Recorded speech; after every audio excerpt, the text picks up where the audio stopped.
Perkenalkan, nama saya Ina dengan NIM L021241044.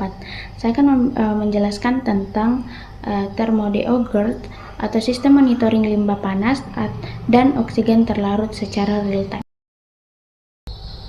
Latar belakang, limbah panas dari aktivitas industri dapat meningkatkan suhu air dan mempengaruhi kadar oksigen terlarut di perairan. Kondisi ini dapat berdampak pada kualitas air dan kehidupan organisme perairan.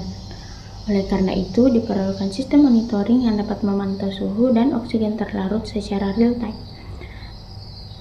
Thermodeo GERT ini hadir sebagai solusi untuk memudahkan pemantauan kondisi perairan secara cepat dan efisien. Konsep dan titik pemantauan. Yang pertama itu, alatnya akan ditempatkan pada hulu sebagai kontrol titik awal sebelum terkena limbah. Kemudian akan ditempatkan lagi di sumber limbah, lokasi keluarnya limbah industri ke perairan. Kemudian alat ketiga akan ditempatkan di hilir dekat area setelah limbah tercampur dengan air sungai. Nah, kemudian alat terakhir akan diletakkan di hilir jauh, titik pemantauan lebih jauh dari sumber limbah. Selanjutnya, ada alat sensor dan cara kerja di perairan. Alat sensor di perairannya itu, yang pertama ada sensor suhu, yaitu untuk mengukur parameter air. Yang kedua ada sensor DO untuk mengukur kadar oksigen terlarut dalam air. Selanjutnya ada mikrokontroler, yaitu untuk mengolah data dan mengirim ke server via Wi-Fi.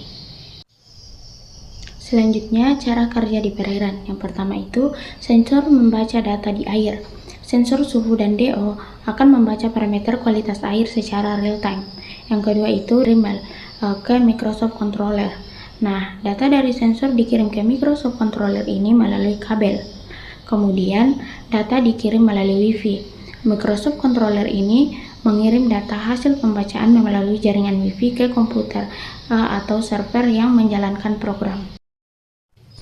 Kemudian data diterima oleh program C++ atau Python. Nah, program C++ atau Python ini menerima data dari Microsoft Controller, kemudian membaca dan mengolahnya. Setelah itu, data hasil olahan disimpan di database. Nah, untuk keperluan analisis dan pemantauan. Kemudian data ditampilkan dalam bentuk grafik dan status kualitas air untuk memantau kondisi perairan. Nah, sistem ini memberikan peringatan otomatis berdasarkan ambang batas yang telah ditentukan. Alur koneksi data ke komputer atau handphone. Yang pertama itu, kabel sensor akan menghubungkan sensor suhu dan DO ke Microsoft Controller untuk mengirim data. Kemudian, Microsoft Controller mengirim data melalui jaringan Wi-Fi ke server atau komputer. Setelah itu, komputer atau server menjalankan program untuk menerima, mengolah, menyimpan, dan menampilkan data. Nah, untuk smartphone akan mengakses data dan memonitoring melalui aplikasi atau web dashboard.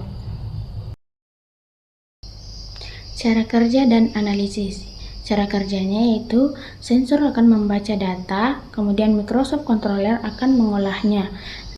Nah, data dihubungkan dengan nah, kemudian ditampilkan dashboard. Analisisnya itu delta T sama T titik dikurang. Nah, delta DO-nya itu sama dengan DO dikurang dengan DO titik.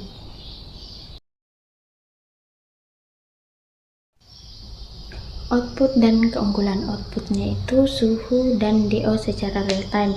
Kemudian ada status, hijau aman, warna merah bahaya, dan warna kuning itu waspada. Nah, untuk status aman itu suhunya 26,4 derajat Celcius, DO 7,2 mg per liter. Nah, untuk status waspada itu suhunya 33,8 derajat Celcius, DO-nya 4,1 mg per liter. Dan untuk status bahaya itu suhunya 35,1 derajat Celcius dan DO-nya 2,8 mg per liter. Untuk keunggulannya itu, yang pertama itu monitoring secara real time, data diperbarui secara otomatis. Yang kedua, peringatan dini, memberikan status aman, waspada, dan bahaya. Yang ketiga ada mudah dipantau, tampilan data jelas dan informatif. Yang keempat, hemat dan praktis, dapat menggunakan baterai atau panel surya. Dan yang terakhir, mendukung pengawasan lingkungan, membantu menjaga kelestarian perairan. Kesimpulan, ThermoDeoGuard ini merupakan sistem monitoring real-time yang dapat memantau suhu air dan kadar oksigen terlarut pada perairan yang terdampak limbah panas.